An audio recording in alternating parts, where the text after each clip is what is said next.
Olá, começamos mais um programa Direito e Literatura do Fato à Ficção. Projeto desenvolvido pelo Instituto de Hermenêutica Jurídica e que tem o apoio do Programa de Pós-Graduação em Direito da Unicinos e de várias instituições comprometidas neste estudo transdisciplinar das relações entre o direito e a literatura. No programa de hoje abordaremos o livro Laranja Mecânica, de Anthony Burgess. E para isso contamos com a presença de Saulo de Carvalho, que é pós-doutorado em Direito pela Universidade de Barcelona e professor do Programa de Pós-Graduação em Ciências Criminais da PUC. E com Ricardo Barberena, pós-doutorado em Letras pela URGS e professor do Programa de Pós-Graduação em Letras da PUC, do Rio Grande do Sul. Feitas as apresentações, eu peço para o Ricardo, como é de praxe do nosso programa, que faça uma pequena entrada, um resumo, enfim, colocando o nosso telespectador acerca do Laranja Mecânica e para depois nós continuarmos. Bom, inicialmente seria interessante dizer que esse livro ele surge de um feliz erro médico, né? O Burgess, ele é diagnosticado com um tumor em 1960 e ele, apavorado com isso, resolve ir para a cidade de Hove, no litoral da Inglaterra, e escrever o máximo que ele pudesse para que os direitos autorais, obviamente, isso dessem uma condição de viabilidade para o resto da vida da sua esposa, né? Ele escreve bastante, né, nesse um ano de sobrevida que ele teria devido ao tumor, né, que é diagnosticado, só que, infelizmente, ele não morre, né?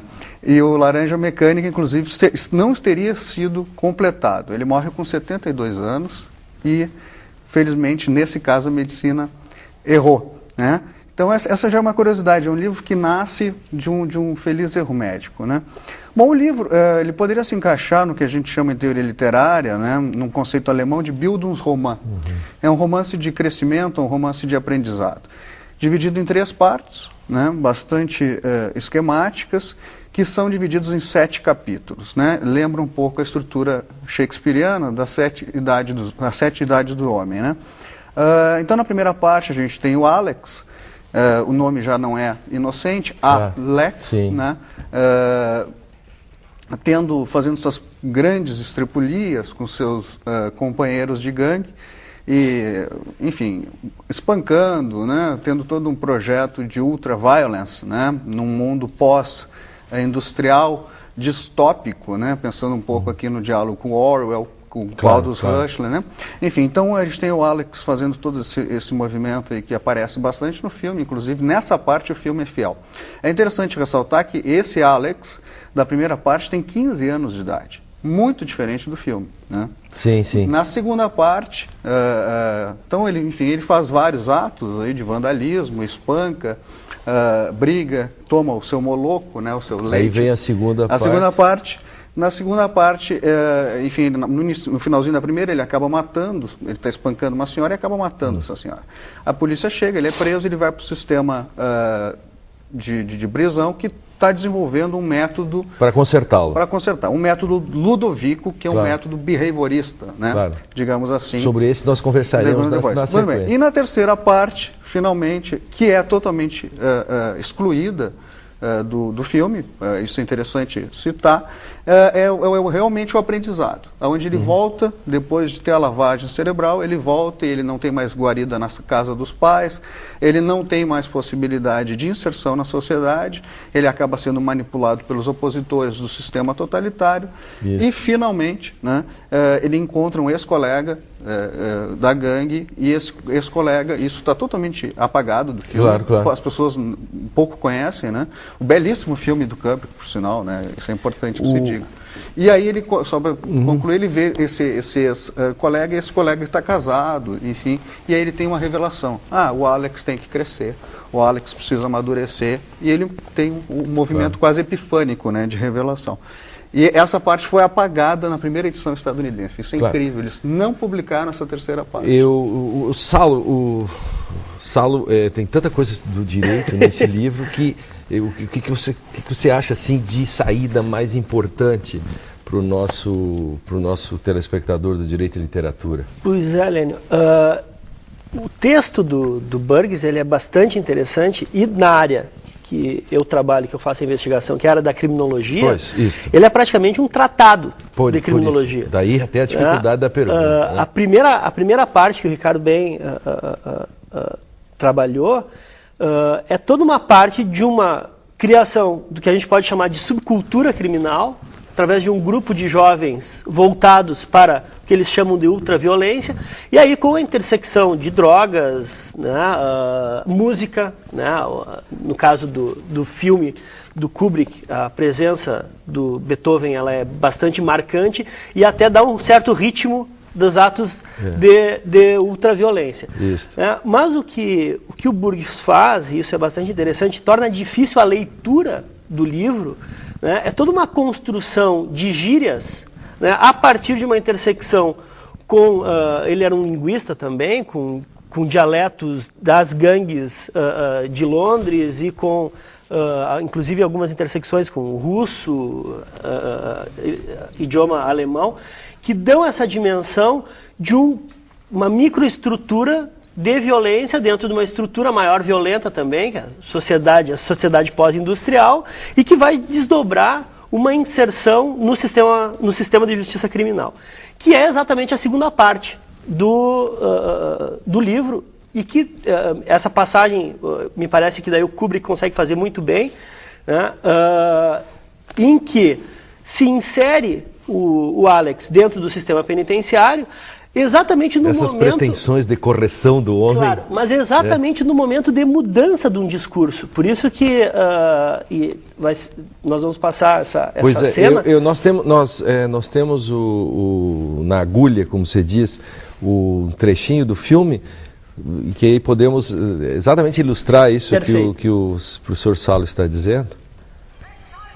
Isso.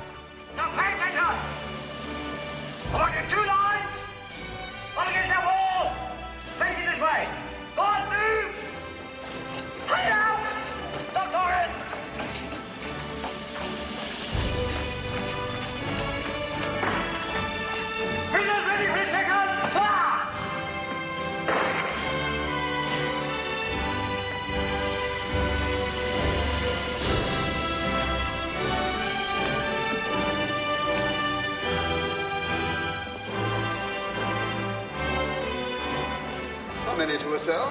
4, just Doctor. Cram criminals together and what do you get? Concentrated criminality. Crime in the midst of punishment. I agree, sir. What we need are larger prisons, more money. Not a chance, my dear fellow. The government can't be concerned any longer with outmoded penological theories. Soon we may be needing all our prison space for political offenders. Common criminals like these are best dealt with on a purely curative basis. Kill the criminal reflex, that's all. Full implementation in a year's time. Punishment means nothing to them, you can see that. They enjoy their so-called punishment. You're absolutely right, sir. Shut your bleeding hole! Who said that? I did, sir.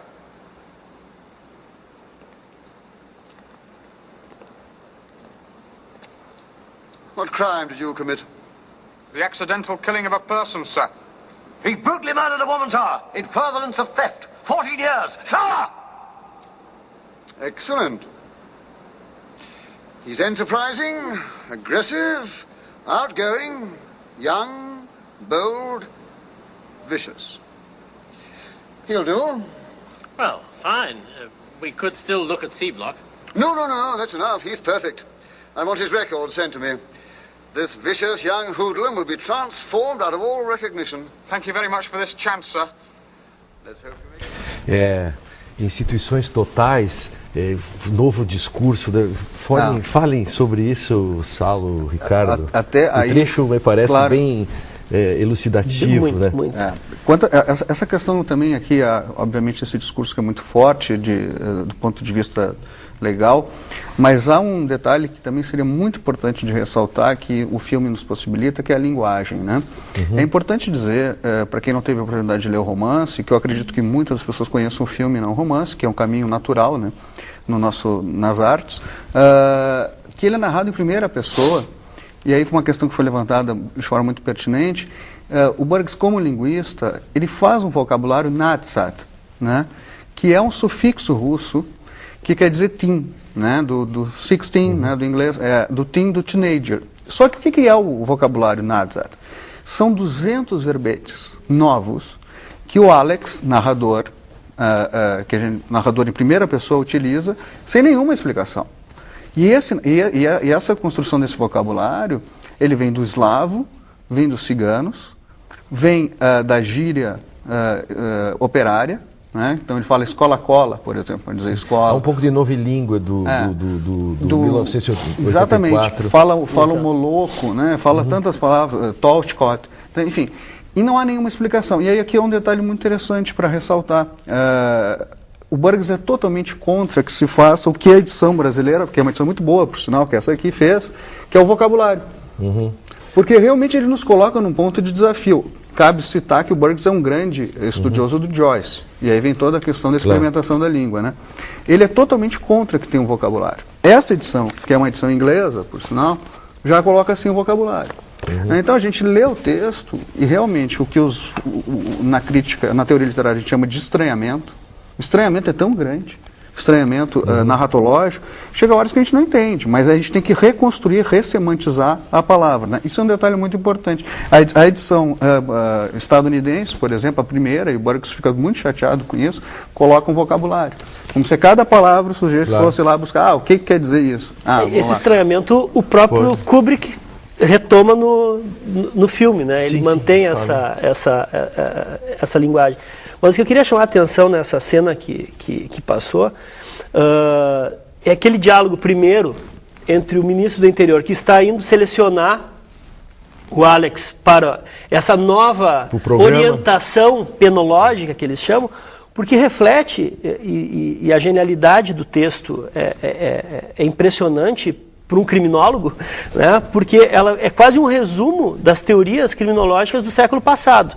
Dá para dizer que é refletida, né, nesse diálogo a passagem da primeira modernidade penal, baseada nos discursos de retribuição, de intimidação, nas funções da pena, para um novo modelo de punição que vai orientar todos os sistemas penais até o final do século passado, até a grande crise da década de 80, que são os sistemas, os métodos corretivos, os métodos de tratamento, que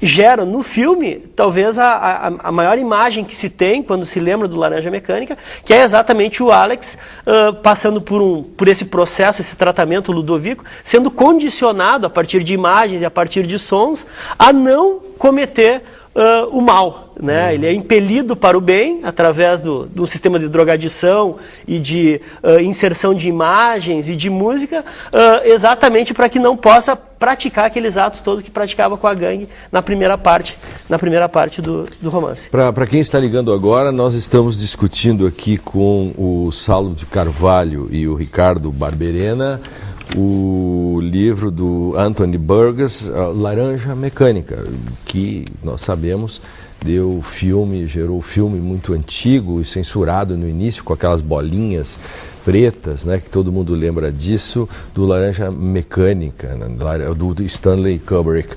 E o ponto que fica todo o tempo no livro, pela transcendência dele, e veja que ele é tão antigo, o livro, já de tantos anos, e o próprio filme, que não precisa ser datado, porque esta discussão é recorrente. O próprio Saulo fala da questão da discussão, é um tratado de criminologia. Exatamente. Certo? Isso é forte. E o Ricardo fala da importância literária que o livro tem, né? Essa junção é um dos bons temas para direito e literatura. Este é um dos bons livros para isso, certo?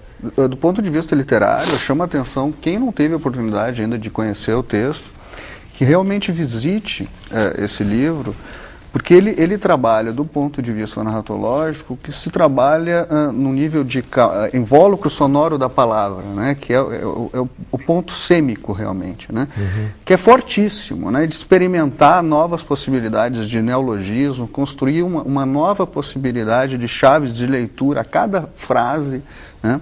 Claro que quando a gente faz uma adaptação para o cinema, é preciso que isso seja de determinada forma amarrado, né? Claro. Que isso também entra num hermetismo que não é entendido.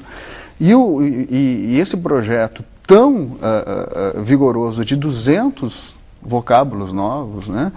Isso quem tiver interesse pode até olhar na internet, botar vocabulário NADS, vai encontrar isso facilmente, quem tiver interesse agora em casa quiser. Dá para até conversar, né, no vocabulário, claro, do Burgess. É possível fazer isso. É muito esse texto, esse novo vocabulário, Saulo, trata como os prisioneiros têm a sua própria linguagem também. Claro. É o retrato. A formação do vocabulário, né, isso na teoria criminológica, ela é inerente à própria formação do que se chamou antigamente de subculturas criminais. E essa pretensão do homem, né, do sistema em tentar... Nós temos mais um trechinho do pequeno, do livro, do filme, se podemos colocar, que é exatamente a aplicação do método. Que é a aplicação do método, é a pergunta que eu fazia para o Saulo, a aplicação do método Ludovico. Temos aí nossa... Já, enfim, então, vamos ver. Fine, my boy, absolutely fine. You see, ladies and gentlemen, our subject is impelled towards the good by, paradoxically, being impelled towards evil. The intention to act violently is accompanied by strong feelings of physical distress. To counter these, the subject has to switch to a diametrically opposed attitude. Any questions? Choice. The boy has no real choice, has he? Self-interest. The fear of physical pain drove him to that grotesque act of self-abasement. Its insincerity was clearly to be seen. He ceases to be a wrongdoer. He ceases also to be a creature capable of moral choice. Padre, these are subtleties. We're not concerned with motives, with a higher ethics. We are concerned only with cutting down crime. And with relieving the ghastly congestion in our prisons. He will be your true Christian, ready to turn the other cheek, ready to be crucified rather than crucify, sick to the very heart at the thought even of killing a fly. Reclamation, joy before the angels of God. The point is that it works. Maravilha. E aí, Saulo? Só para localizar o espectador, a primeira cena que foi passada é exatamente o início da segunda parte do texto, e agora nós estamos no final. Nesse intermezzo, nessa segunda parte, é todo o processo de entrada até a saída dele da prisão e do tratamento. O que é interessante aqui, né, diferentemente daquela primeira cena, onde o administrador penitenciário indaga o ministro do Interior, né, sobre o que esse novo método pretende, né, que para ele o discurso tem que ser um discurso de retribuição, olho por olho, dente por dente, para ele os criminosos têm que ser tratados, né, com a mesma intensidade e força, ele dizendo, não, nós precisamos deixar as prisões para os crimes políticos, nós precisamos tratar e recuperar essas pessoas. Não, a primeira cena. Nessa segunda cena, está exatamente o momento em que apresenta o Alex para um grupo de pessoas, ele sofre violências, né, e ele não consegue revidar essas violências, porque ele está condicionado a não mais usar a violência nem como autodefesa. E ingressa o capelão, que acompanhou ele durante o processo do presídio, e interpela, né, a apresentação do ministro do Interior com uma questão que é uma das questões mais clássicas do direito penal. Né? Numa das traduções, né, esse choices, que ele interpela perguntando se o Alex, como ficariam as escolhas do Alex, é traduzido como livre-arbítrio. Né? E como fica a questão do livre-arbítrio? Né? Ele não tem o direito de se defender quando sofre uma violência, ele não tem o direito, inclusive, de praticar violência quando tem desejo e vontade de praticar. Né? E entra daí na questão que o Ricardo mencionou, de todo o tratamento behaviorista e todo o condicionamento.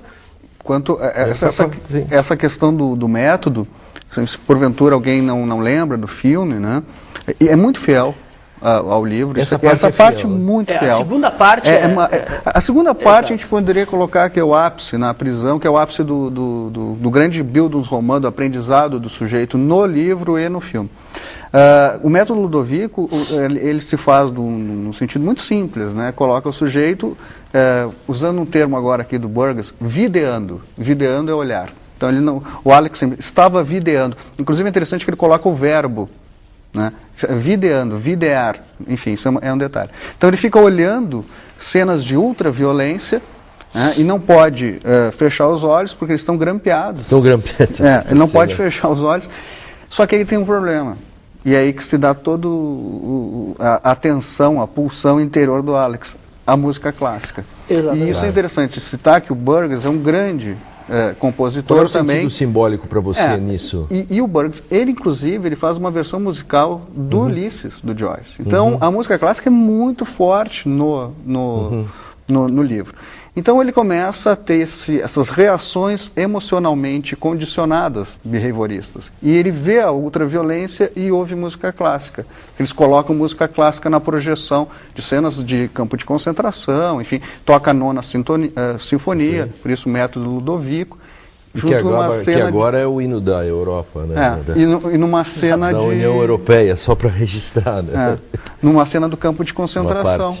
E aí ele se perde a orientação, porque a violência fica associada à música clássica. E Ricardo, essa questão da música é interessante, que como o Alex era um amante de Beethoven, né, e a nona para ele era a grande ópera, né, quando ele está nesse processo Ludovico, vendo essas cenas de ultraviolência, sendo drogado, né, para ter um condicionamento físico, a ter um mal-estar ao mal, né, e ele ouve a nona sinfonia, ele começa a gritar desesperado, dizendo que era uma insanidade associar Beethoven a uma cena de violência. Claro, isso. Quando o médico, né, dando quase uma resposta às teorias penalógicas antigas, dizendo, não, talvez aqui esteja exatamente o sentido retributivo e o sentido taliônico do tratamento. Vamos tratar, mas mantendo ainda uma certa imposição de dor contra o delito praticado. Quero fazer essa pergunta, para quem está ligando, já estamos perto do final do programa, mas enfim, quem ligou agora já perdeu muito. Mas, enfim, tenho que avisar, nós estamos discutindo no Direito e Literatura, Anthony Burgess, Laranja Mecânica, com o Ricardo e o Salo.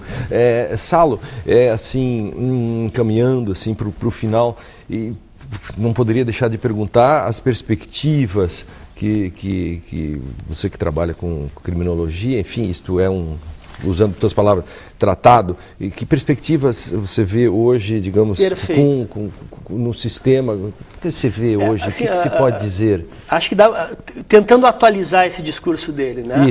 O Burgess, ele reflete, assim, a importância dessa obra na literatura para a criminologia é tão importante quanto o Vigiar e Punir do Foucault, eu diria. Chega nessa densidade.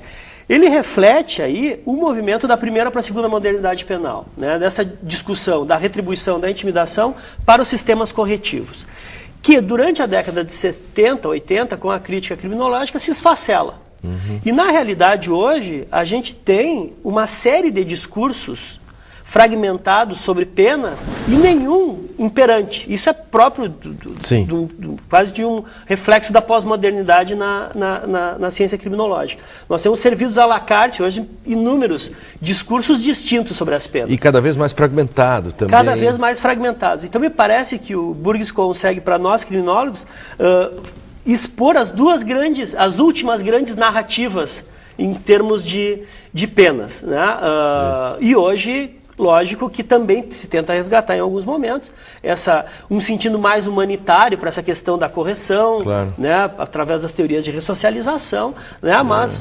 Essa esperança vã do Estado de tentar mudar o indivíduo, eu faço essa pergunta para o Salo porque nós estamos há quantos anos, né, Saulo? Discutindo direito e moral. Não podemos dizer quantos anos estamos também não vamos nos entregar assim, né? Nós estamos aí há algum tempo discutindo essa questão da criminologia, enfim. E sobretudo, que daí no final, que me parece o mais sensato de todos é o Capelão, né, discutindo efetivamente qual o direito que o Estado tem de reformar uma pessoa e de condicioná-la. Né, até que ponto o poder punitivo pode ingressar na esfera moral. Há 15 anos nós encontrávamos, eu dava um curso e o Saulo... Agora tu deste a data. E o Saulo foi meu aluno, e aí uma das primeiras perguntas que nós fazíamos, Ricardo, era: que direito tem o Estado de tentar mudar o indivíduo? Qual o limite da intervenção? Qual é o limite da intervenção? Essa questão é muito forte nesse imaginário. Eu gosto de pensar o Burgess junto com o Orwell e com o Aldous Huxley, desse mundo pós-utópico ou distópico, pós-industrial, né? A gente chega numa modernidade literária que tenta reinventar a própria linguagem, voltando um pouquinho num conceito de nadificação, de absurdo lógico, né? Onde não é mais possível pensar o próprio conceito de epistema, de razão, de logo. Né? Então acho que isso também, eu queria deixar do ponto de vista agora da literatura, se é um tratado para o direito, eu também entendo que é um grande tratado, e as coisas não são excludentes, muito antes pelo contrário, para pegar o Foucault, é suplementar, não é o excludente, né? É um grande tratado narratológico. Né? Dessa grande literatura, do fluxo de consciência que se reinventa enquanto linguagem, enquanto o Cortázar chama isso de caracol da linguagem, uma linguagem metalinguística, a linguagem dobrada por si mesma. Né? Então, isso é importante, né? A gente pensar um texto que propõe 200 verbetes novos. Né? Que a cada frase é um enigma, a cada frase é uma possibilidade hermenêutica de se entender ou não entender. Esse estranhamento. Essa questão do estranhamento, essa questão, a gente chama muito isso, eu trabalho com hermenêutica filosófica, né? A dobra da linguagem, há uma dobra da linguagem em que isso se insere. E quando a gente olha, e nós fizemos também já a Casa de Vidro, enfim, textos, né, o Panóptico, numa sociedade complexa, violenta, essas discussões, elas estão na flor da pele, né, Saulo? Estão, e o livro ele oferece chaves importantíssimas de interpretação.